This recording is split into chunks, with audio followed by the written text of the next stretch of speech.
Look at that setting. I want to be with you right now. My wife was making fun of me. I was like, I don't want to start a fire. She's like, you got to start a fire. I love it. Morgan should join us. She is at the hotel having an afternoon drink. I kicked her out of the house. Is that the one at the end of the lake, like where the dam goes across? Yeah, the old Adirondack Hotel with that big rock in front of it. Yeah.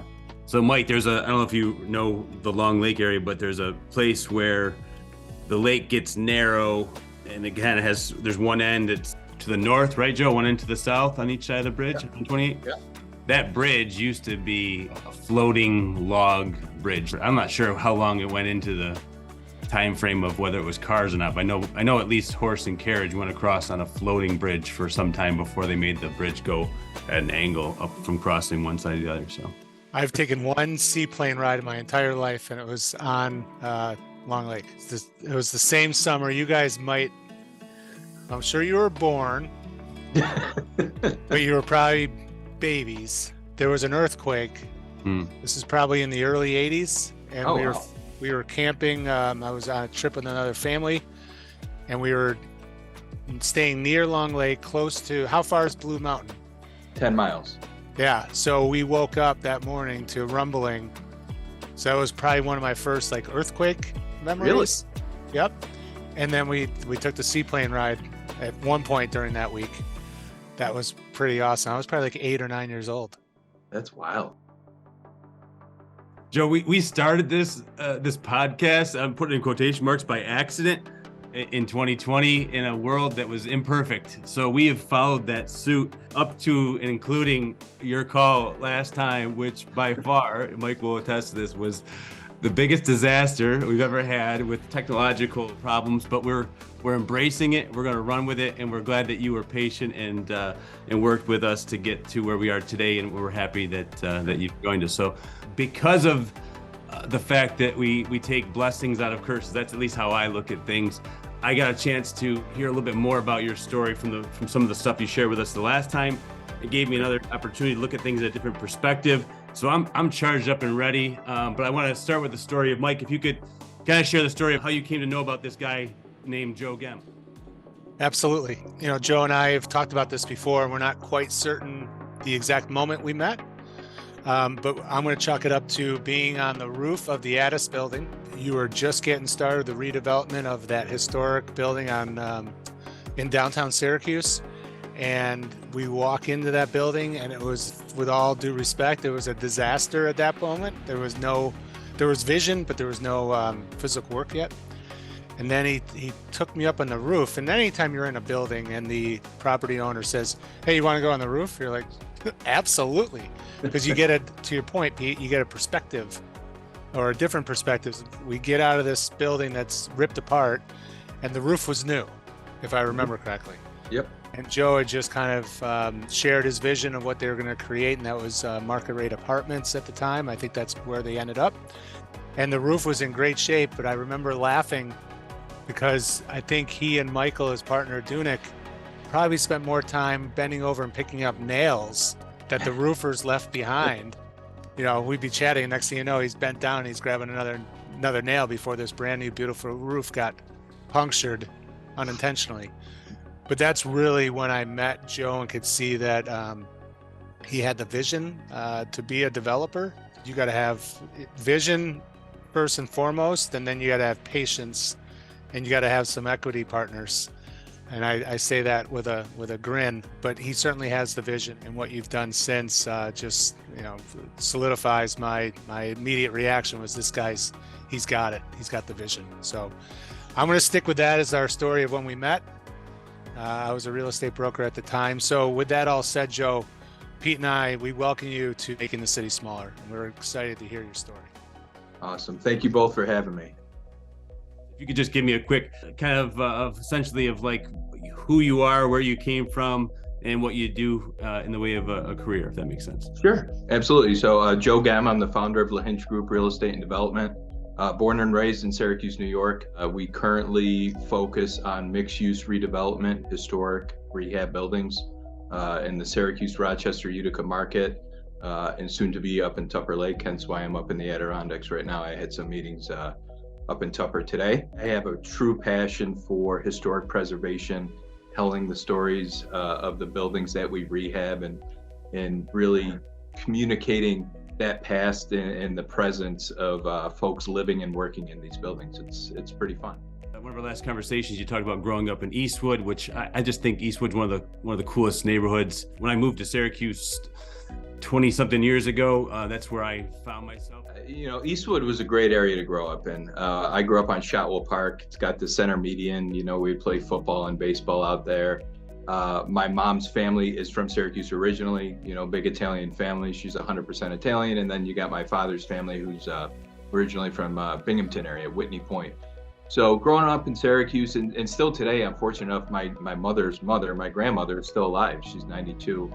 And, just hearing the stories from her firsthand today, even about her growing up in Syracuse when South Salina Street was, bustling. And it was, if you dress up to go downtown and you'd walk to the shops, take a quick circle back to the Addis building. Like, my grandmother got her wedding gown at the Addis building in 1952. I've yet to get her down there since we've redeveloped it, but we've talked about it. I really want to get her down there. So, understanding the past, the history of Syracuse into when I grew up, in the 90s, but to see what Syracuse has become, especially downtown Syracuse and the redevelopment, and still there's so much opportunity. It's exciting. It's exciting to come back home to Syracuse and play a role in that. And you've expressed an interest before too, that the historical piece, and I think it's funny because it seems like you can't help but go back. And that story about your grandmother, that's where my excitement, that's where my goosebumps literally come into play when you can connect a dot back. So you talked a little bit about your mom and dad, and something that I wanted to capture that we may have missed in other situations, but what did life look like at home in terms of what they did for a living and how it affected who you guys were and how you came to where you are today? Sure. So my dad's background, he's an accountant. He's a CFO for a couple of businesses locally. Growing up, my mom was a nurse. She would work, the midnight shift till 6, 7 in the morning, then come home, get us on the bus, and, cook dinner every night. So it was, growing up, middle-class family. Both parents worked, put us through college. I have 2 siblings. My older brother, Brian, who's 42, he lives locally. He's got 3 kids, and my sister Elisa, she's 41. She lives locally as well with 3 kids. So very close-knit family. Always grew up playing sports. So our life was, always outside. Our parents would kick us out of the house, go, we'll call you in for dinner. And then just always traveling for sports. Sports was a big part of my life, big part of my family's life. And, it's fun to now see our kids growing up and trying to, I don't want to push them into it, but they enjoy sports, and it's just fun to see everything come full circle. So our daughter is 8 and our son is 6. And then my wife, Morgan, I won't say her age, but she's a year or 2 older than I am. That's safe. I like that. The thing that sticks out in my brain from what you just said, right? Your mom, you said she worked from, what were her hours? If I remember, I want to say she went in like 11 at night or midnight. Because I remember she would put us in bed, and then she would go to work, and she would get home, and then, get us all ready for school and sleep during the day, I guess. Again, this was probably 30 years ago. I like how you're doing the math, because you're doing the same thing I did. Like, she was working those kind of hours, doing the things that she was doing. I think you better spend some time and tell your mom how much you appreciate her. I do, and both of my parents and my in-laws too. Both of my in-laws live locally. Listen, we could not be more fortunate to have, all 4 of our parents around, especially for the grandkids. I can't fathom. I have a lot of buddies who are still out of town, and, raising kids without having the grandparents around to help, I can't fathom. And it's pretty cool though, because our kids, all the grandkids, are so close with our parents, and I think that's probably most rewarding for them. Yeah, absolutely. I was with a local architect today for lunch, and we were chatting, catching up, and he's like, I told you I'm a grandfather, right? Immediately he pulls out his phone, and he's looking for the picture of his grandson, and beautiful baby boy. And then he showed me the next picture. It was I think it was his mother, who's 89, holding his So that's her great grandson. Yep. And the fact that she's around to see not only her grandkids, but now great grandkids. And I mean, we don't have that luxury at the Durkin household, but fantastic, that generational and that, and I'm like, so what's it like to be a grandfather? And I like to listen in on those conversations. My grandmother's 96, and to hear her speaking to my daughter who's 16, it's cool if you can get them to be talking where they don't know you're watching or listening, and kind of just see what that looks like and feels like. So, I mean, a kid that's constantly got thumbs moving on a screen with a woman who, doesn't even understand the principles behind that, but to hear them find synergies in conversation and relate to one another, one of the coolest things I think you get to see as a human, if that makes sense. So. Yeah, that's really neat.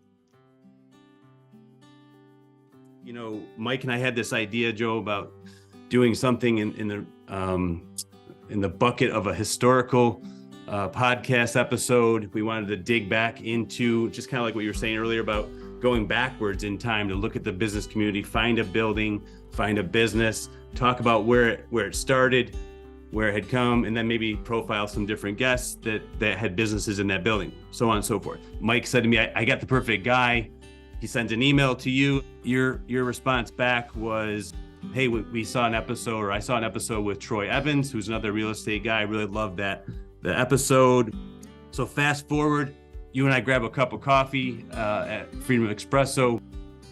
Joe is like Norm from Cheers. He walks in, they already have coffee ready for him. They know when he's going to be, he's got parking up front. There's a valet guy that's escorting him in the whole night. I'm joking, but he definitely spent some time there, which I like, because it shows me that you're rooted in the communities that are around and supporting the people that are in your buildings. It makes you, in my opinion, relative to the community and being able to build rapport in that regard. Anyhow, my point, I have one. While we're sitting there talking and discussing all the potential of putting something together from a historical point, you toured me through that Franklin Square property. Tell the audience a little bit about that property, if you would. Yeah, so just to connect those dots, as Pete was saying, Troy Evans and Dan Kramer rehabbed the old VANDERKAMP up on the North Shore. Did an awesome job. I have yet to get up there, but that family, the Sewell family, it was their summer camp at the turn of the century, 120 years ago.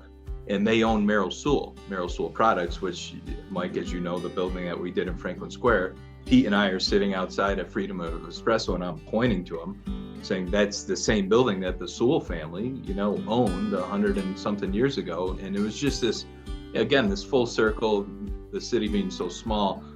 It just blows my mind that family, Troy and Dan did an awesome job up there. We rehabbed this building to, apartments now, and there's the rock climbing gym is in there, and there's a handful of commercial tenants. So it all comes full circle, and it's just really cool what they've done and what we've done, in the Franklin Square area.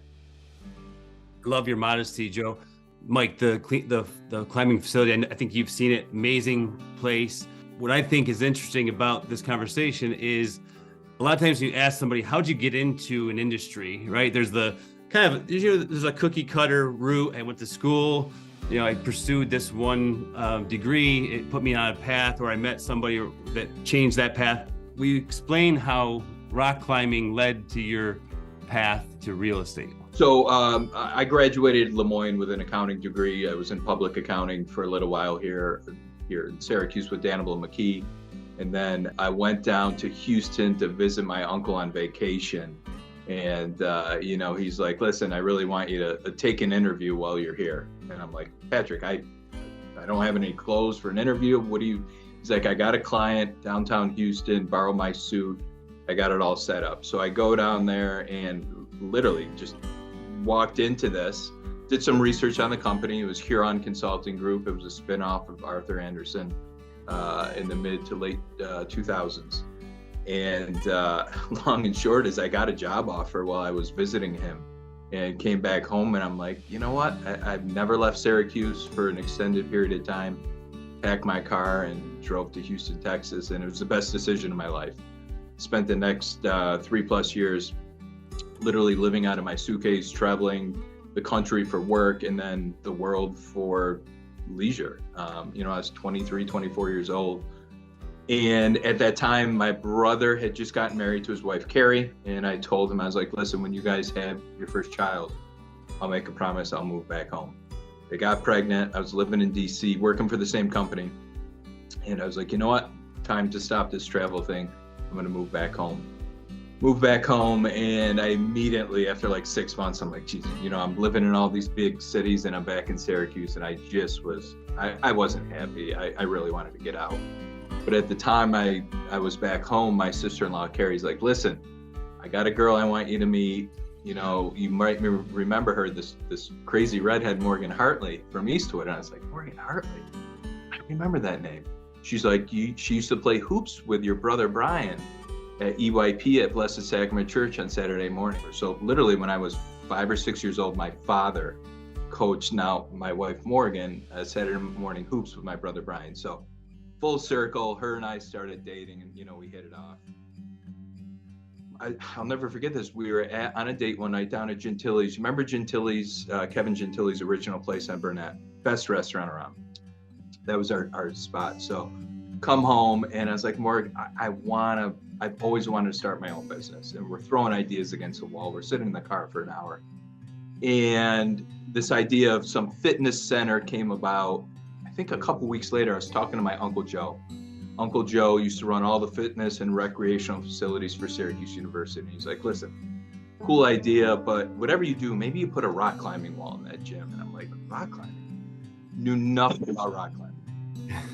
He said, there's this group out of Colorado, El Dorado Climbing Walls. They contact me every year for 10 years. Put a climbing wall in SU, and they're like, never gonna happen. But he said, I think they do some consulting program on how to start climbing gyms. So the first meeting I ever had on this was down at the Freedom of Espresso on Waltman.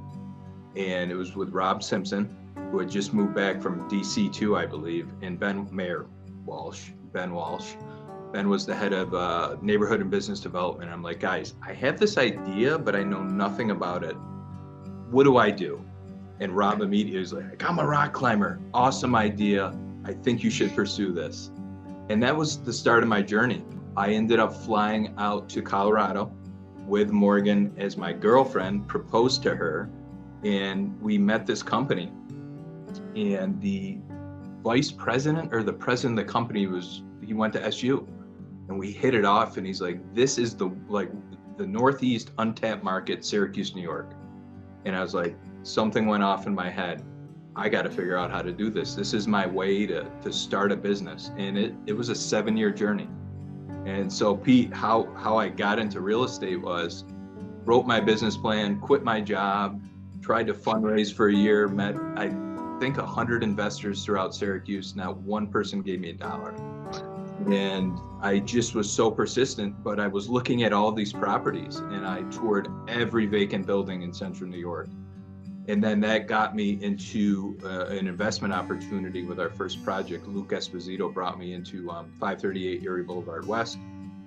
And as an investor, partner, and then just fell in love with it. And after so many steps backwards on the climbing project, deals falling through, hurdles with everything you can imagine, I connected with these two brothers, Ed and Joe Hardy, out of Boston. And they came to Syracuse. I begged them to come to Syracuse. I was like, can you just hear my story? See the city. After working with them for 2 years, we inked a deal with Kemper, Matt, Jr. and Sr. at the Merrill Sewell building. And after 7 years, we opened a gym in Syracuse, opened one in Rochester, opened one in Buffalo. And then I said, guys, this is awesome. This was my dream, but I wanted to get into real estate. So, you know, we actually still talk quite a bit. We're working on some other deals together, more from a development standpoint for me. But that's how I got into real estate. And it was this long journey with a climbing gym that now all of a sudden we rehabbed the gym we opened it in. Wow. So wait, were you an owner of the gym? So that's a great question. Originally, that was the plan, Mike. Is I would be an owner, but as I got more and more into it, they had a whole investment team. And I said, listen, let me act as an investor, a broker, you know, make some money that way, which would help me, you know, launch my own business. So I opted for no ownership in the end. We opened the 3 gyms. We're looking at some other gyms together right now. And Ed and Joe, let me tell you, they're my age. They're incredible. They are the largest gym operator in the United States right now. And what they've done it's pretty impressive. So all their gyms are, let's say, 80% rock climbing, and then they got a fitness facility, yoga, they have personal training, but the center being rock climbing. When I take notes from our conversations or time, I always kind of pull out key things that someone says. And you at some point said 7 years of no's. And I thought that was a good title for the chapter of that part of your story. It was very emotional. When I talk about it, I don't think about it anymore, because once you're out of it, you tend to forget where the path you took. But and it wasn't just me; it was Morgan. We were getting married. I didn't have a job. We sunk every dollar we had into this concept that everybody's like, "You're crazy, you're crazy." But everybody who told me no, I was like, "I'm going to prove them wrong." I mean, that's my nature. The competitive side of me. And we got it done, and there was a lot of tears. First 2 people I messaged the day we signed the lease, Rob Simpson and Ben Walsh. Again, coming full circle, it's amazing. They're doing so well. They just expanded another 9,000 square feet. They take almost 26,000 square feet in our building right now. It's really cool to see what they've done for Franklin Square, but really the city of Syracuse and the community. But think about the lessons that you pulled from those 7 years that you didn't even know at the time, right? You went to Lemoyne, you spent your time, borrowing your uncle's suit to get that role, that gig, where you probably learned a ton of things. But man, nothing teaches you like grinding through people telling you to get lost, right? Sure. That's just like, yeah, yeah, you learned a lot. And I always joke, Morgan and I, when we do talk about this, I tell her that 1 year where I quit my job and I was literally just networking and meeting a lot of people that I deal with now.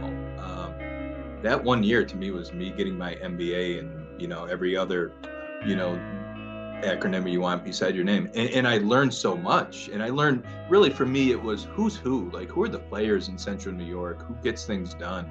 How does the city work? How does the county work? I mean, those are things that and still I learn every day something new, doing projects and doing deals across upstate. But it was tough. It was very emotional, but you know what, at the end of the day, entrepreneurs, it's a different breed of people who I don't see the hurdles ahead of me. I see the end product. I don't know how I'm going to get there, but it's just constantly thinking in my head, manifesting that energy. I'm going to get it done. Yeah. And it helps when you've spent that time and you have those people that you made those connections with, you built that rapport with. So when you have to reach out to the Ben Walsh or to the Rob Simpson, that makes that to me, that's not to play on the whole making the city smaller thing, but, how do you create synergies within an area, a market, so that it feels smaller? So when you move, you're more nimble and able to get to the goal that you want to get to in a more efficient fashion. It's a mic drop moment for what you just said. If you were trying to market making the city smaller for us, thank you for doing that. You just did it all in one paragraph. How much money were you asking for? Tens of thousands, like to individuals? I mean, when you were getting 100 no's. Yeah, I think, Mike, I was looking for like $50,000 a person and trying to raise probably maybe $1 million. You know what? If you're gonna put highlight photos up during this podcast, I still have the original business plan. I'll have to give you a little snapshot of that. Like it. Absolutely. It's similar to the Troy Evans story when he had 100 cups of coffee for like a year straight, or 300 cups of coffee. He was just out there just trying to figure out where he was headed, and he took someone the coffee, on a daily basis, if not multiple times. And similar kind of scenario too. He had sold some property where he had a windfall, and he was like, I gotta figure out what my next step is, and he put himself at the tech garden. Yep. And just surrounded himself with like-minded people. I imagine you know Troy personally, correct? I've met Troy a handful of times, and I would consider him a friend. One of the nicest guys you'll ever meet. Very down to earth, and as a developer, no ego. What he's done with Common Space is unbelievable.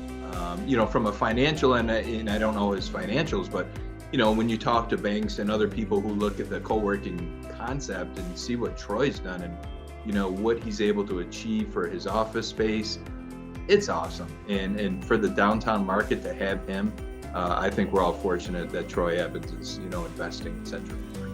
Yeah, good human being on top of a good business person, and to think that it all started with a single wide mobile home bought for like less than $1,000. Crazy. I love The it. American dream, baby. That's the best story, but I probably use that more than I should, but I always give him credit. So we went a little technical, talking about some of the things you've done in your career. My question is, where do some of your personal passions intersect with your professional passion? Again, growing up, it was all sports. My life was baseball, basketball, and then I really took that passion and put it into my work. I don't play hoops anymore. I golf when I can, and I enjoy golfing. My passion is my family. It's doing things with my wife and kids first and foremost, my parents, my siblings, my friends, the Adirondacks. Being up here, we're incredibly fortunate. So I'm up in Long Lake, New York. We have an investment property up here, which we rent out all summer, and then in the holidays and on the off times, my family and I use it to escape. And to me, there's no more beautiful place than the Adirondacks and truly Long Lake. So anywhere within the blue line, I love. We have an upcoming project in Tupper Lake, which is 20 miles north of here. It's a massive redevelopment project, historic rehab project that we're undertaking with Housing Visions and Huber Brewer. This has been 3 years in the making. So once that project kicks off, I'm hoping to spend a lot more time up here. The property that you're in, how old is that established, like that building itself? So the main house here was built in 2010, but the property dates back to the early 1900s. So I'll give you a quick little history on this place. So we ended up closing on this a week before COVID hit. And after we closed on it, I did some digging, researching on what the history of this property was. And so you got a main house and a garage that was built, 12 years ago, whatever. But there's a cottage on the water from the early 1900s. And the more I researched, this was a kids camp for boys and girls in the 1920s. And it was run by the BEATTIE family out of Long Island. Researched the BEATTIE family, found on Long Lake's Historical Society webpage that there was a pamphlet from the 1920s, and Robert Beattie, who founded this camp, was the standout at Princeton, right? And then he played in the NFL for 1 year. And I started reading about this guy. Invented the Beattie jet lighter. I was like, holy crap, this is so cool. We're on this property and learning about it. Well, I found his obituary, Googling, and it mentioned a daughter. And I searched the daughter's name, and after literally like a few weeks of searching, I ended up finding her son down in North Carolina. And I sent this LinkedIn message, said, hey, so random, but are you related to Robert Beattie? He said, yes. Can I help you? Well, let me tell you guys, this whole thing came around. She's in her late 80s. Her and I connected one day, and I had tears in my eyes. She had to sell this property, and it broke her. And she said, every day for the last 40 years, I cry because I had to sell my family's property. And I did a FaceTime with her, and she's crying. She's telling me where they used to have the horses stable up here. I showed her the cottage. She sent me pictures of her being a baby on our beach here, 85 years ago. And so this whole thing comes full circle. There's cabins up on the hill that are dilapidated, and we found the cabin as she was a kid that she used to stay in the summers. And it's just, so the history here, again, everything happens for a reason, in my opinion. The history of this property is incredible. And, we're hoping to tell our story up in Tupper Lake and continue to make some memories here in Long Lake. Man, I want to stay on this part of the story, but we got some other places we got to go. But that gives me goosebumps. Like that, just to be able to draw the lines back to somebody with that level of emotion associated with a property. I want to hear her story at some point. I know we got to get her on Zoom and record it for sure. Yeah, I think that'd be awesome. All right, so I'm so happy that you went where you did. I set you up to see where you'd go. I knew Passions and Long Lake were going to overlap somewhere, so it worked out. I rolled the dice pretty well on that one, so I'm proud of myself over here. It doesn't take much. So current affairs, current projects. I know you got a lot of different stuff going on, a lot of different markets. I'm living north of the Utica market. I feel there's a huge energy coming out of Utica. I know you have some stuff there. You mentioned Tupper Lake. I know you also have some stuff in the Syracuse market that's kind of coming to fruition. Sure. If you'd share a little bit about maybe Utica, and then maybe take us a ride down the thruway to what you have happening over in the Syracuse market, Joe. Yeah. So I'll start in Utica. So we just wrapped up 2 pretty large projects in Utica.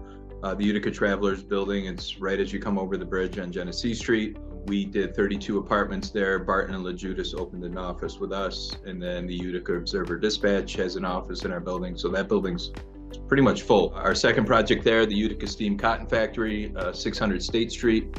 We put 64 apartments in there. Brooklyn Pickle's gonna open their location there in about 6 weeks, I think. That's right across from the Mohawk Valley Health System, the new hospital going downtown. We just purchased a group of buildings on Hotel Street. So we're partnering with Charlie and Andy Brewer. So that's going to kick off this summer. That's going to be about 70 units. And then we got a first floor Syracuse-based restaurant group, won't say who yet, coming in that market. Yeah. So you won't say the name of the restaurant, but would you give me maybe what kind of food they serve, or is that too? Is that gonna say who it is for sure? I think you would know. We haven't hit the deal, but we're 99% there. And once it happens, I will gladly share. All right, fair enough. We're doing another project in Utica with BBL Construction, who we've partnered on a handful of projects with. They've been awesome to work with. The old Mayrow building on Genesee Street. Real quick on Tupper Lake, the old Ovalwood dish factory. You're coming in 3 to go up to Lake Placid from 81. Everybody's driven past it. It's got the 260-foot smokestack. Been working on this project forever, and we're almost there. So again, it's LAHINCH Group, Huber Brewer. Charlie and I really dug into this one 3 years ago in Housing Visions. Chris, Ben, Diana, they've been awesome to work with. We're doing 80 workforce apartments. And then we're bringing Racket River Brewery over, and they're going to open a 20,000 square foot production facility there. And we're hoping to get a shovel in the ground later this year for Tupper. We are halfway through a historic rehab in Rochester. So we're doing the old Elwinger Berry building next to City Hall. It's a 64 apartments, ground floor retail commercial. Again, partner with Andy and Charlie on that one. Huber Brewer, and then swinging back to Cuse, we are wrapping up the Middle Ages building. We call it the Middle Ages building. It was the former General Ice Cream Factory. So Middle Ages is doing a really cool expansion right now, and they're going to be done, I think, about 3 weeks. They're doing a really cool event space above their tap room. So yeah, I mean, it's a cool site. So we got Middle Ages in there, D&D Motors. Salt City Coffee is opening a roastery, not a cafe. Their roasting operations, we're going to be building that out. And then we got about 12 or 13,000 square feet of space we're trying to market. It's walkable to downtown. We got about an 80-car parking lot.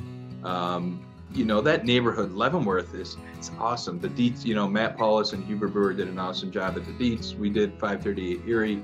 You got the Five Sisters right there on the park. It's a pretty cool neighborhood. When we were talking about historical podcast episodes and drawing lines back, Joe had shared with me, I would say, a marketing brochure kind of detailing what that building looked like for the Syracuse home of Frojoy ice cream back in the early 1900s, right, Joe? Yeah. Frojoy was there. If you walk in, if you remember Middle Ages old tap room, when you'd walk in the doors and go to the left, and it still had the Frojoy logo up there, and it's still there. The General Ice Cream Factory was built in the 30s. It's kind of got this Art Deco style similar to the National Grid building. For many years it was operated as an ice cream factory. Middle Ages now has been in there for like 26, 27 years, I want to say. Has it been that long? Oh my God. It's been that long. It's great. I mean, it's wild. Again, their expansion space is going to be about 7,000 square feet, beautiful vaulted ceilings. They're going to do concerts, weddings, tasting area upstairs. Originally, Pete, we were going to do about 13 apartments above the brewing operation area, but with, inflation, construction costs, it just doesn't make sense financially. So we're trying to land a commercial office tenant who wants to be right above a brewery where we can run some tap lines into their employee cafe and maybe have a little rooftop deck to overlook the city. Yeah, I think that if you find the right group, that probably be something that would be attracted to them.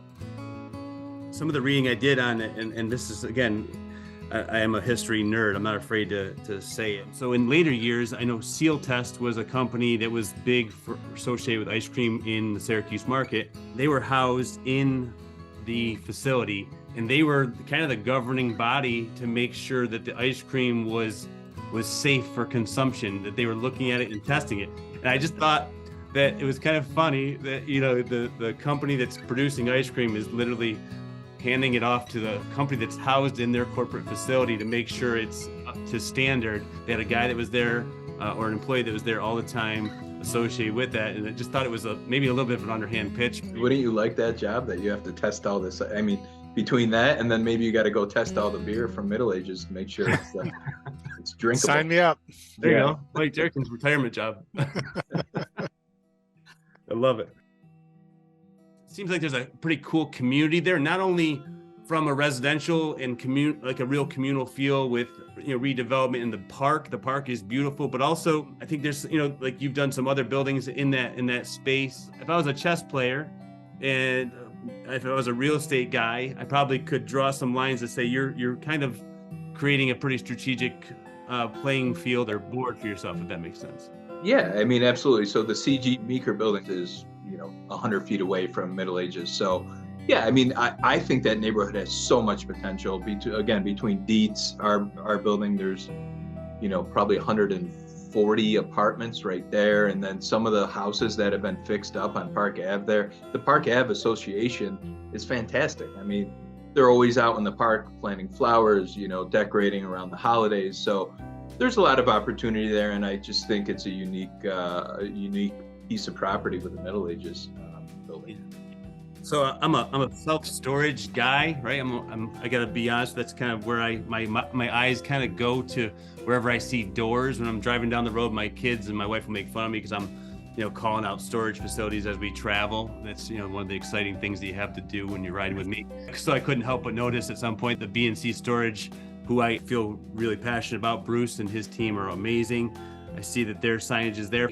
Again, from a community perspective, or drawing people in and having amenities and things that can help to offset whether they're moving their corporate space or whether they're living and they need that extra storage space. So it seems like there's a good dynamic there with the different offerings and entertainment. And I know that you mentioned there's a music festival that takes place as well. Oh, yeah. So it seems like it's all gelling well and coming full circle, if that makes sense. Yeah, absolutely. I mean, the neighborhood, the proximity to downtown 690, 81, it's right there. B&C's done a great job in less than a year cleaning up that building.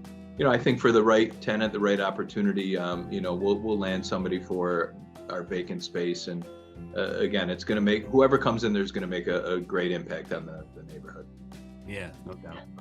Yeah, and the West Street corridor, when that's improved after the 81 redevelopment, that's going to clean up that whole, I guess that's the eastern end of Leavenworth. Yes.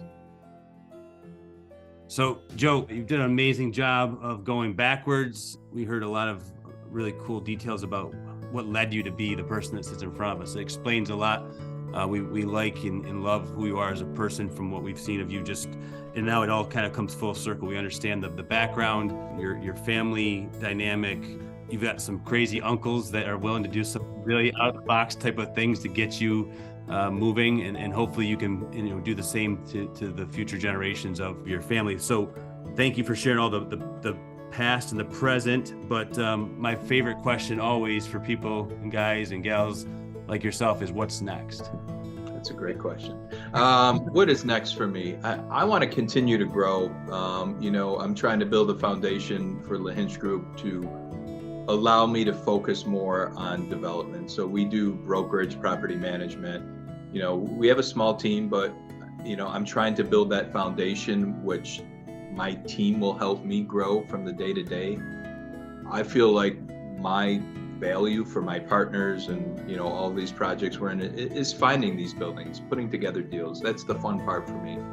I want to look at other investment opportunities, diversify our portfolio, maybe do more value add, ground up. I mean, we're looking at some ground up opportunities now with Micron coming to town, and everybody's, you know, there's going to be a housing need in Central New York. So, you know, we're always looking at other opportunities, but for me, you know, just keeping my head, you know, focused on what's right in front of me, executing, getting things done. Sky's the limit. I truly feel like you got to set your goals and truly set goals. Set your goals and set them high. And that's the way I always did it in sports. And, you know, in my personal life and business, I hope there's many more years of great things to come. I only had one question I wrote down. LAHINCH, what is that? What's the name derived from? So LAHINCH is a seaside town in Western Ireland that my wife has family in Ennis, County Clare. So we visited her family pre-kid, so 9 years ago now. And we are walking in LAHINCH. It's a beach town, surf town actually. And we are walking, we're literally the only car in the parking lot besides one other car. And we walk over to this truck and it says Hartley's Seafood. And Hartley is my wife's maiden name and now our daughter's name. And so it just stuck. I was like, LAHINCH, what a cool name. And there's a beautiful golf course, world famous golf course that I've yet to play that I would like to go back someday and play. Thank you. I always wondered where you came up with that name. Yeah. God damn it, Mike Durkin. That was the best question of the whole show. It was the simplest question. It's one I was curious of at first. I'm being really honest and vulnerable here. I think the first time I walked a building with you, Joe, I was embarrassed. I didn't really know exactly how to say it, and I didn't want to botch it. And it was one of those things where, like, I didn't know if it was a commercial real estate terminology that was going to be the dope in the room that didn't know or something. And Mike Durkin, in the last minute, pulls up the 3-pointer and asks the simple baby Mike. I love that it dots back to your wife and her heritage. Mike, can't you ask these things a little sooner? So one other item I want to hit, and it's not really particular to Joe, but maybe it is on some level. It's in your community, in your neighborhood. There's businesses and things happening. Mike Durkin, could you let us know where you're recording from today by chance? Oh, I appreciate that. We've lost the exposed brick of One Webster's Landing. We are transitioning. We, as in VIP, is moving into the Post this week, which is the redevelopment of the Post Standard. So I'm in my new office. And this morning, Joe, you'd appreciate this because you know the building, I think. So it's snowing like gangbusters this morning, and there's a lot of folks on vacation this week traveling, and it's like a snow globe. And I snap a shot and I send it to Meg, and I'm like, you are gonna lose your mind when you walk in here Monday, because we probably have 20% of the people now. Okay. There's still, you know, the other 80 have to come next week or the next 3 weeks, but we're up and running, and I'm in my new office. Congrats. That's awesome. I cannot wait to see your guys' new office. NBT is moving in the summertime, and studs are up. It's going fast. Who else is in there, Mike? VIP is moving into the first floor as we speak. Chase Design moved in last summer, so summer of 22. NBT Bank will be bringing in their Central New York headquarter folks from a different location downtown. And NRG Energy signed a lease recently, and they'll be bringing another dozen people with them in the fall of 23. And now we're working on phase 2, which is the remaining 100,000 feet that the newspaper vacated in December. That's awesome. So, Joe, I'll tell you this one more story. If you're standing in the Post and you're at the north end, we've got the wall of glass, which is the old press hall. And it's 50 feet tall. It's 40 feet deep. It's 130 feet wide. And we've been talking to all sorts of different companies, whether they're assembly, they're making widgets, they're health and fitness, they're you name it, defense, security. I mean, all these different things. What do you do with this area that's all glass and 50 foot high? And I can't tell you how many times, but it happened this week. People are like, you got to do a rock climbing wall. And I'm not making this up. It happened this week. But yeah, if they outgrow Merrill Soul, and we don't fill the north end yet, call me up. Mike, every time I drove past that building for those 7 years, I was like, that is a climbing wall. But it wouldn't unfortunately be large enough. But that would be so, can you imagine like 50 people climbing up 50 feet and having lights shining up there? Yeah. That's cool. Mike, let me say what you guys have done at the Post, and kudos to Jeremy and Gary Thurston over at City Center. I mean, to come out of COVID and, you know, not to put in apartments in a building, and for you guys to fill your space, for them to fill that building, I mean, hats off, because without that, downtown Syracuse would be, you know, I think struggling a little bit to bring those jobs downtown. I'm happy for you guys, and I can't wait to see your space. Rising tides lifts all boats. You know, people ask me, and I'm like, I'm tickled pink that Hayner Hoyt pulled off City Center. I think it's fantastic that they took a section and didn't do more apartments, that there's enough commercial need. I'm like, this is great. We need to go from Salt City Market up to the north end to the Post. You know, that's the central business district. We got to be strong every block along the way. And what's happened on Salina Street and Warren over the last 10 years is remarkable. So, you know, we're excited, but we would love to bring a company or companies that can bring more jobs downtown, take advantage of the high power, the high ceilings, the heavy power, the floor loads, the loading docks, and let's bring some industrial type assembly jobs that that can really bring dozens of more people to the heart of downtown. And quite frankly, and Joe, you know this, a lot of groups have trouble finding those workers out in the suburbs. It's hard to get to sometimes. So let's bring the jobs to them. And we're just a 9-iron away from the north side. Just let's bring some jobs right here and let them walk to work like the old days of Nettleton and the Post Standard. People would walk to work. I think you guys can do it. You got a good product. Yeah, thank you. And I got to put a plug in. So Matt Paulus with the Dietz, you mentioned him and Huber Brewer, but VIP Architectural Associates was the architect for that project. It's a good plug, I like it. Joe, I appreciate your friendship, and so happy that we had the opportunity or Mike took the opportunity to introduce us. I think there's a lot more for us to think about. We both seem to have a passion for the history stuff, and I want to explore that. Ultimately, we appreciate you coming on and helping us make the city smaller, and look forward to what's next for us. So, Joe, you know, it's fantastic to hear your story. It's fantastic that you have a fire burning behind you, this fireside chat, if you will. You do need to add some more wood on it when you hang up with us. You know, I'm hoping Morgan had a great time at down the street. So enjoy the weekend up there and burn lots of fire and snuggle up, because Monday, all the folks who took February break are back, and spring is a few weeks away, and we're all gonna be really, really excited and busy here. So I know I said each time I see you, we will do a project together, Joe, and we want to build some housing ground up. Maybe that's our in. You know, I appreciate both of your time today and hearing my story and let me tell it to some folks. It's very humbling. So appreciate your friendship, Mike. We will absolutely do a project together. And, you know, I hope you guys enjoy the weekend. And you know what we should do is plan a trip up north to VANDERKAMP, because I've yet to see Troy and Dan's work. And once the snow melts and the mud dries up, let's connect with Troy and Dan and make a little trip out there. Well, I thought you were going to invite us to Long Lake, but I mean, whatever. I mean, if we want to do it up, you know what?